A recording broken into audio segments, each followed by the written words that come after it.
semuanya dimanapun kalian berada, bagaimana kabarnya? Gimana? Masih dengan posisi jongkok dan celana terbuka? Hehehehe. Sebuah film berjudul Old Henry tahun 2021 akan menceritakan tentang seorang petani yang memiliki masa lalu kelam harus kembali berhadapan dengan situasi yang membuatnya kembali menjadi sosok kelam tersebut. Dan tolong jangan berkata bahwa saya sudah merangkum film ini, karena saya sama sekali belum pernah merangkumnya. Mungkin sebagian dari Anda pernah menontonnya di channel lain, karena kalaupun saya mengupload film yang sama, pasti saya akan berikan disclaimer di deskripsi atau di judul dengan nama revisian. Jadi film Old Henry ini sama sekali belum pernah saya rangkum sama sekali. Oke, langsung saja pesan handsfree, simetris, kardus, serbahan kencangkan celana dalam. Selamat menonton dan check it out.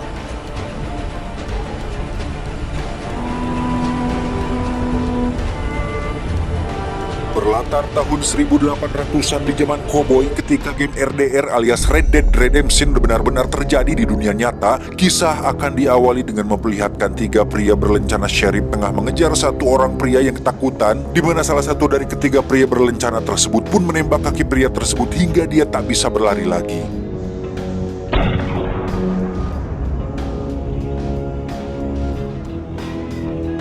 Dan mari saya perkenalkan dengan ketiga pria berencana sheriff ini. Ada Stillwell, si pria Meksiko yang mahir melacak, Dugan, sang arogan dan temperamental, dan terakhir ada Ketchum, pria yang barusan menembak sekaligus satu-satunya pria paling sadis dan tidak berberi kemanusiaan di antara mereka bertiga. Hal itu dibuktikan ketika dia menginjak-injak pria tersebut, bahkan diseret menggunakan sebuah tali yang diikat ke lehernya.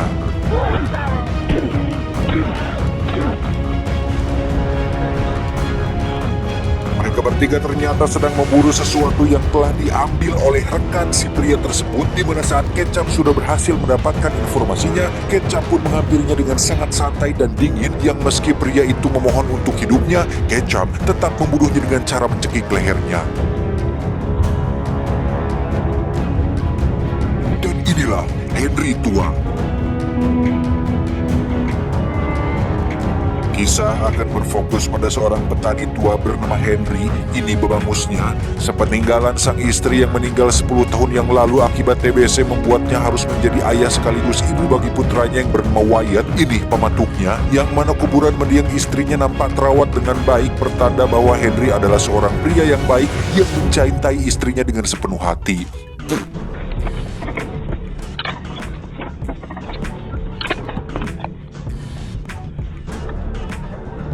Di situ juga ada pria bernama Al. Ini cucungiknya. Al merupakan kakak ipar Henry alias pamannya si Wyatt, di mana Al memiliki sebuah peternakan yang lokasinya tak jauh dari sini. Tak lama setelah Al pulang, Henry dan Wyatt melihat ada seekor kuda yang berjalan sendirian tanpa penunggangnya. Lantas mereka berdua pun pergi untuk memeriksa, yang di situ terdapat bercak darah yang sepertinya pemilik kuda ini tengah terluka dan mungkin terjatuh di suatu tempat.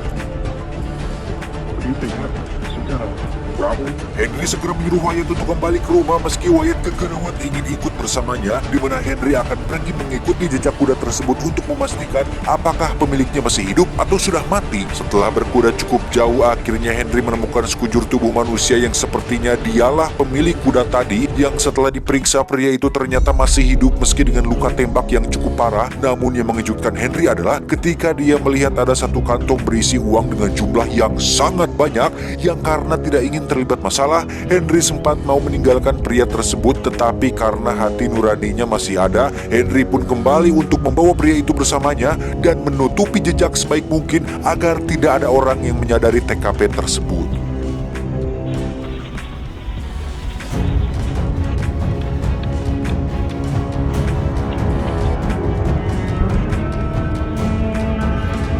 Sesampainya di rumah, Henry pun segera meminta bantuan Wyatt putranya untuk mengobati pria yang sedang terluka ini, di mana Henry sadar betul jika pria ini pasti sedang terlibat suatu masalah, atau yang lebih buruk lagi sedang diburu oleh seseorang.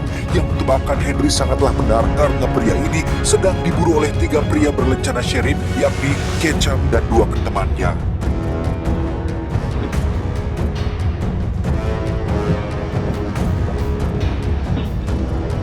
Keesokan paginya, karena si pria tak kunjung siuman, Henry pun mengikat tangannya di ranjang, jaga-jaga apabila dia bersikap agresif yang bisa membahayakan putranya, di mana Henry berencana untuk kembali ke TKP tempat ditemukannya pria ini, dan Wyatt diminta untuk tetap di sini menjaga pria tersebut.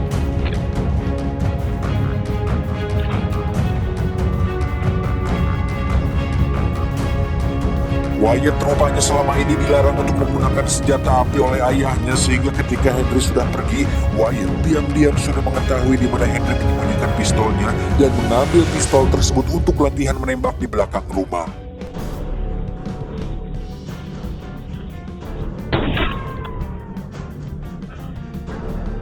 Pria yang sedang terluka ini bernama Kyuri. Kita akan dibawa ke dalam mimpi buruknya yang di situ situasi sedang kacau, di mana Kyuri yang masih kecil pun melihat seorang kriminal ditembak mati dan dia masih ingat betul dengan perkataan pria itu yang mengatakan, "Tetap tegakkan kepalamu, kau akan baik-baik saja."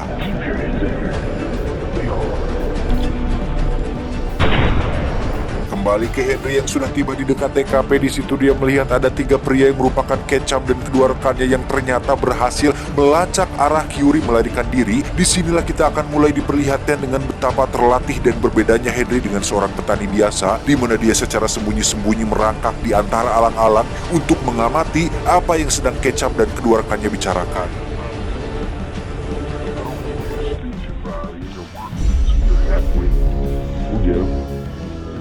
Sebagai seorang pelacak handal, Stillwell tentu sudah tahu bahwa tempat ini pernah disinggahi oleh Kyuri, namun dia sangat dibuat takjub dengan apa yang telah dilakukan oleh orang yang menutupi jejak ini. Menurutnya orang ini bukanlah orang sembarangan, karena dari segi kerapihan dan ketelitiannya, jelas bahwa orang biasa tidak akan terfikir sejauh ini untuk menutupi jejaknya. Saat itulah mereka mendengar ada sesuatu dari balik alang-alang. Secara perlahan mereka bertiga pun menghampiri titik tersebut yang ketika sudah sampai, tidak ada siapa-siapa di sana kecuali sebuah jejak merangkak yang pastinya ada seseorang yang sedari tadi mengamati mereka bertiga dari titik tersebut.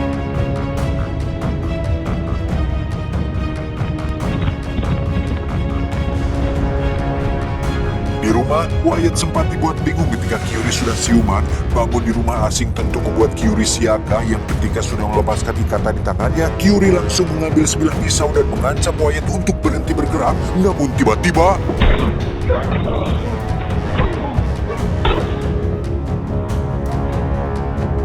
sadar-sadar Kyuri sudah terikat di kursi, di mana Henry memanaskan sebilah pisau untuk ditusukkan ke luka tembaknya, yang mana tujuan dia melakukan itu adalah untuk mengambil pelurus yang bersarang di bahunya. Kyuri mengaku sebagai seorang penegak hukum alias sheriff, yang dimana dia mengklaim bahwa dirinya sedang dikejar oleh 3 orang bandit yang menyamar sebagai sheriff. Siapa lagi kalau bukan Ketchum, Dugan, dan Stillwell. Entah seperti apa kronologi awalnya, tetapi Kyuri memperingatkan Henry untuk segera pergi dari sana, karena jika sampai ketiga bandit itu datang ke sini, mereka tidak akan segan-segan untuk membunuhnya. Peringatan tersebut sepertinya sudah terlambat karena Ketchum dan kedua temannya sudah keburu tiba di sana, sehingga dengan sigap Henry mengambil pistol miliknya dan menyuruh Wyatt untuk jauhi jendela dan jangan berbuat apa-apa.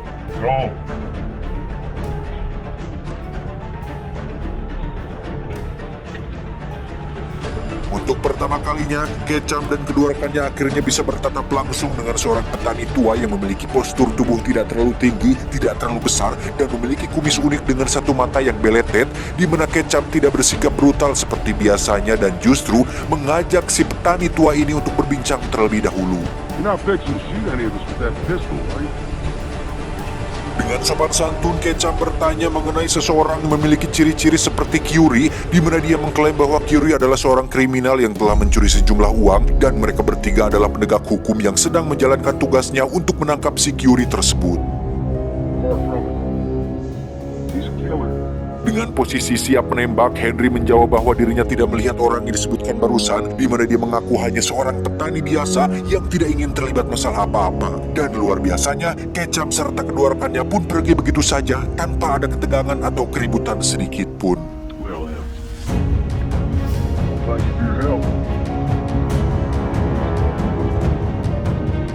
Masih di wilayah ini, Ketchum serta kedua rekannya beristirahat sambil membahas tentang petani tua yang barusan mereka temui. Menurut Ketchum, Henry memegang pistol dengan cara yang tidak biasa dan tidak sama dengan seorang petani pada umumnya, yang pada intinya mereka menyadari betul jika Henry sudah berbohong dan Kyuri sengaja disembunyikan di dalam rumah tersebut. Alhasil, Dugan pun diberi tugas untuk mengamati rumah Henry dan diperingatkan untuk jangan bertindak gegabah karena saat ini dia sedang menunggu pasukannya yang sedang dalam perjalanan sebagai bantuan untuk membantu mereka dalam menemukan si Kyuri.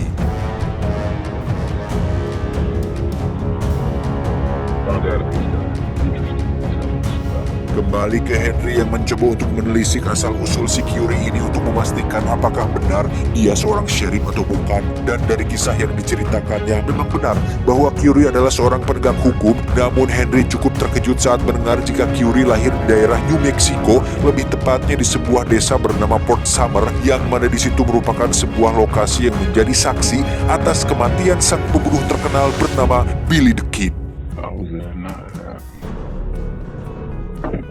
Bukan hanya dongeng, Billy the Kid ternyata memang ada di dunia nyata. Teman-teman bisa cek sendiri di Google. Tercatat dia telah membunuh sekitar 27 orang tanpa alasan yang diketahui, dan pembunuhan itu sudah dilakukannya sejak Billy the Kid masih berusia sangat muda. Nah, yang menarik adalah Curie menjadi saksi hidup atas kematian Billy the Kid, yang mana mimpi buruk yang kita lihat tadi merupakan kilasan dari masa lalunya, yang saat dia melihat langsung dengan mata kepalanya sendiri jika Billy the Kid ditembak di bagian dada.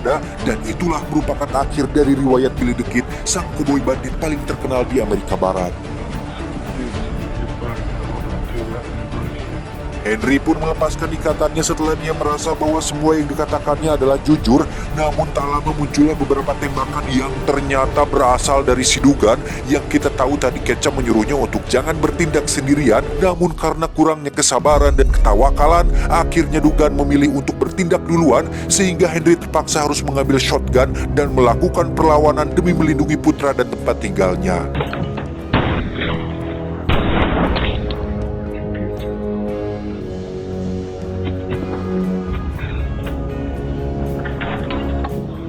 Sebagai seorang petani tua biasa, Henry nampak sangat tenang sekali menghadapi bahaya ini, seolah sudah terbiasa berada dalam situasi seperti ini. Dia menembak ke arah kolong rumah tepat saat Dugan sedang merangkak di dalam sana, yang karena ketakutan, Dugan akhirnya keluar lalu ditangkap oleh Henry dan... Ya, tanpa ragu Henry pun membunuh Dugan dengan cara menenggelamkan kepalanya ke dalam kubangan tanah basah, lalu dibuanglah jasadnya ke dalam kandang untuk dimakan oleh babi-babi peliharaannya. Keesokan paginya, Ketchup dan Stillwell mendatangi Al di peternakannya, di mana tujuan mereka ke sana adalah untuk mencari tahu siapa sebenarnya sosok si Henry. Dan karena Al tak mau buka suara, mereka berdua pun memukulnya hingga tak sadarkan diri. Kembali ke Henry dan Wyatt yang disarankan untuk jangan ikut campur dalam urusannya, karena Curie sadar betul jika Ketchup tidak akan berhenti sampai di sini. Apalagi setelah mengetahui jika Dugan sudah tewas, pastinya Ketchup akan membantai mereka semua. Sehingga Curie yang masih peduli kepada Henry dan putranya pun meminta mereka berdua untuk secepatnya pergi dan biarkan dia yang mengurus sendiri masalahnya. Saat akan pergi itulah Henry dan Wyatt langsung dikejutkan dengan kemunculan Ketchup yang ternyata tidak sendirian, melainkan membawa sepasukan koboi yang siap mengobrak-abrik kediamannya. Juga kemunculan Stillwell membawa Al yang wajahnya sudah babak belur, membuat Henry tidak bisa hanya tinggal diam saja, sehingga Wyatt diberikan secucuk pistol untuk jaga-jaga, sementara Henry akan keluar untuk membuat kesepakatan dengan Ketchup dan pasukannya.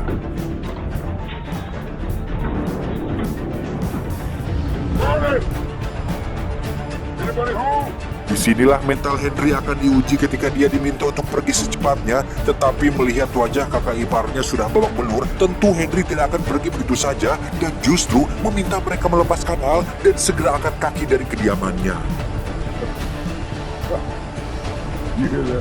Ketchup yang sudah habis kesabaran pun langsung menembak kepala Al yang spontan membuat Wyatt tiba-tiba keluar dan terjadilah baku tembak, di mana saat Henry sudah masuk ke dalam rumah, dia mengatakan sesuatu kepada putranya untuk tegakkan kepalamu, kau akan baik-baik saja. Mendengar kata-kata itu, Curie langsung olohok alias bengong dibuatnya, karena dia akhirnya baru menyadari jika si petani tua yang sudah menolongnya ini adalah sang legenda koboi pembunuh, yakni Billy the Kid.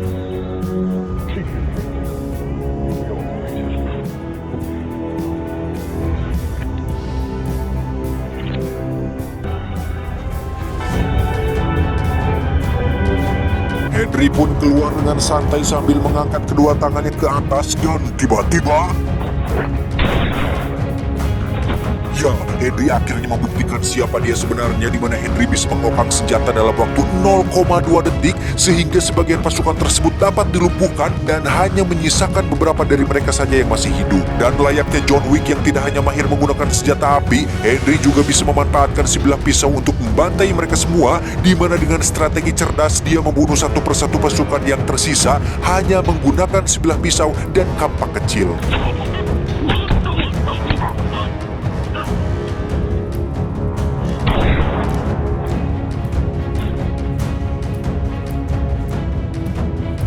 Tersisa Stillwell yang masih berkeliaran.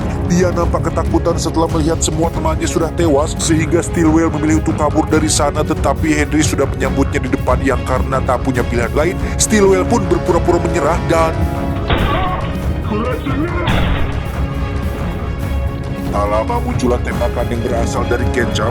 Ternyata dia masih hidup setelah tembakan Henry hanya tembus mengenai pipi kanannya. Terjadi ucing sumput yang membuat Henry harus tertembak di bagian bahu dan diakhiri dengan kejar-kejaran di dalam hutan. Ketchum jelas tidak sebanding dengan seorang Henry sang Billy the Kid, di mana teknik menembaknya masih jauh di bawah Henry yang sudah terbiasa membunuh orang, sehingga saat Ketchum sudah kehabisan peluru, dia memilih untuk pasrah dibunuh oleh sang legenda koboi ini.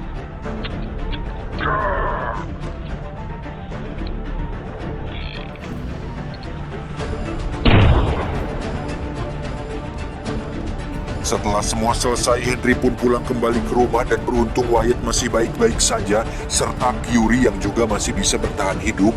Ketika Wyatt disuruh mengambil air dan Henry sedang mencoba untuk mengobati si Curie, tak sengaja dia melihat ada sebuah tanda bekas luka di lengan Curie dan tiba-tiba...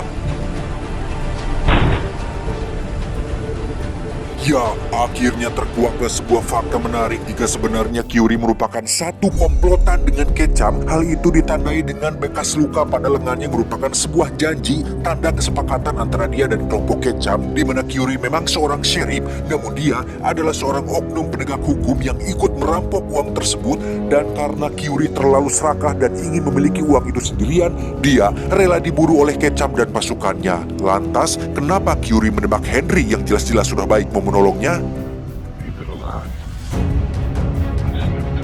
Sejak kecil, Curie terus dihantui oleh bayang-bayang Billy the Kid yang telah membunuh majikannya tempat dia bekerja dulu, di mana sebagai penegak hukum yang haus akan kehormatan, Curie nekat membunuh Henry karena itu adalah sebuah kehormatan baginya bisa membunuh seorang Billy the Kid yang melegenda. Namun, perasaan bangga itu ternyata tak bertahan lama setelah Wyatt muncul dan langsung membunuh Curie saat itu juga.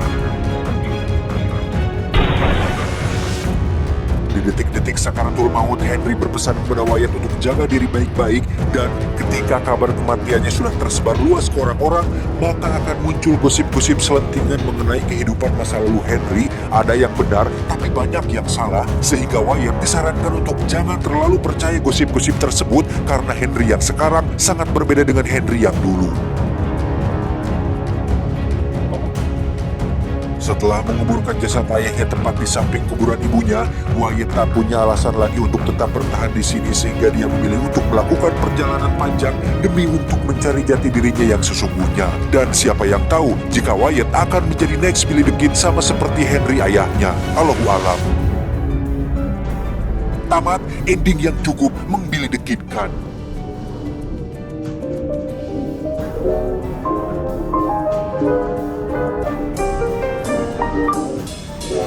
Terlepas dari benar atau tidaknya kisah Billy the Kid di dalam film ini, saya justru lebih tertarik dengan konsep film semacam ini atau seperti ini. Sama seperti John Wick, terus Hart Manchel di film Nobody, lalu ada Robert Nichol di film The Equalizer. Mereka sama-sama memiliki masa lalu yang kelam dan terlihat lemah dan diremehkan pada awalnya. Tetapi ketika sosok seperti ini dibuat marah, wah, diobrak-abrik sampai ke liang tainya. Pesan yang bisa kita ambil dari film ini adalah jangan menilai seseorang dari luarnya saja. Buruk di mata Anda belum tentu buruk di mata orang lain. Kenali sebelum menghakimi, karena jika Anda menilai seseorang dari hanya penampilannya saja, Anda akan kehilangan banyak kesempatan bertemu dengan orang-orang yang hebat. Saya selaku CEO ucapkan terima kasih dan sampai jumpa di